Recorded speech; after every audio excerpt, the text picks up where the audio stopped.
je vais traiter des USA sur leurs bonnes pratiques dans le monde des affaires et la comparaison avec la France. Je propose de le faire en 4 parties. Première partie, une première réflexion sur le marché. Deuxième partie, sur les valeurs. Troisième partie, sur la culture. Et enfin, je proposerai un certain nombre de leçons pour la France, pour les entrepreneurs français. Donc, sur l'aspect marché, il est essentiel de comprendre que les USA représentent le plus grand marché du monde. C'est pour cela que beaucoup de sociétés américaines se contentent d'être bonnes sur la dimension domestique. Pour comparaison, la France est le 5e marché du monde et, en ordre de grandeur, c'est à peu près 10 fois moins grand en termes de marché que les USA. Donc, premier repère sur la taille. Deuxième repère, sur les valeurs. Sur les valeurs, on se rend compte de 2 éléments incroyablement développés dans le monde des affaires aux États-Unis. Tout d'abord, le pragmatisme, c'est-à-dire un comportement qui fait que la réalité est plus importante que la théorie. Si quelque chose ne marche pas, on l'arrête et on continue sur autre chose. Deuxième élément essentiel des valeurs des États-Unis, c'est la prise de risque.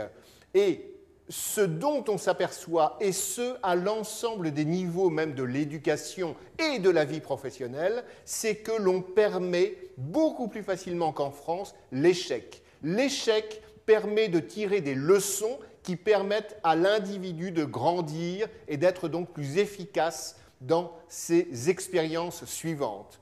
Troisième dimension, c'est la dimension culturelle.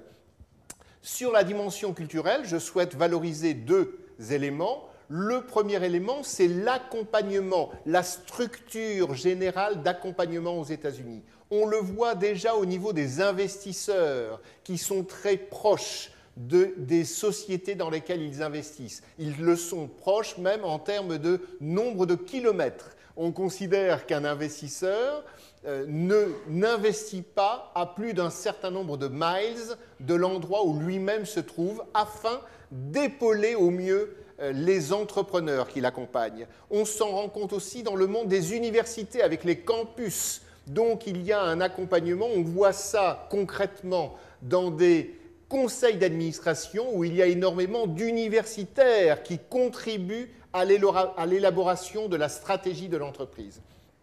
Et enfin, on voit cela formidablement au niveau des consultants qui accompagnent le développement de l'entreprise infiniment facilement, les consultants qui sont très impliqués, sans être employés de l'entreprise, très impliqués dans la stratégie et dans les opérations de l'entreprise. Deuxième élément dans la culture que je souhaite valoriser, c'est l'industrialisation, c'est-à-dire la capacité de mettre en place les process que toutes les personnes de l'entreprise mettent en place pour réussir, pour être structurées et pour être efficaces. Et là, c'est un élément de productivité tout à fait exceptionnel.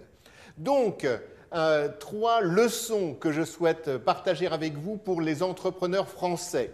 Première leçon, la formation, la R&D, l'innovation, l'esprit d'entreprise doivent être encore plus développés afin justement de donner les moyens de réussir. Deuxième élément, l'anglais.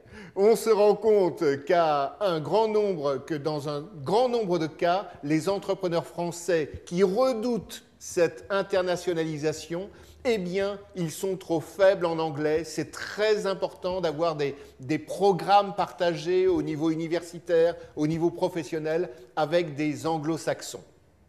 Et troisième élément, évidemment, la capacité de se transformer, de s'adapter au marché. Et pour cela, les 2 dimensions que je perçois par expérience comme les plus importantes sont celles de développement de leadership et du networking. Comme par hasard, et évidemment ce n'est pas un hasard, ce sont 2 mots qui sont en anglais, difficilement traduisibles en français. Leadership, networking sont des moteurs pour permettre aux entrepreneurs français de mieux réussir en tirant profit des leçons de nos amis américains. Merci.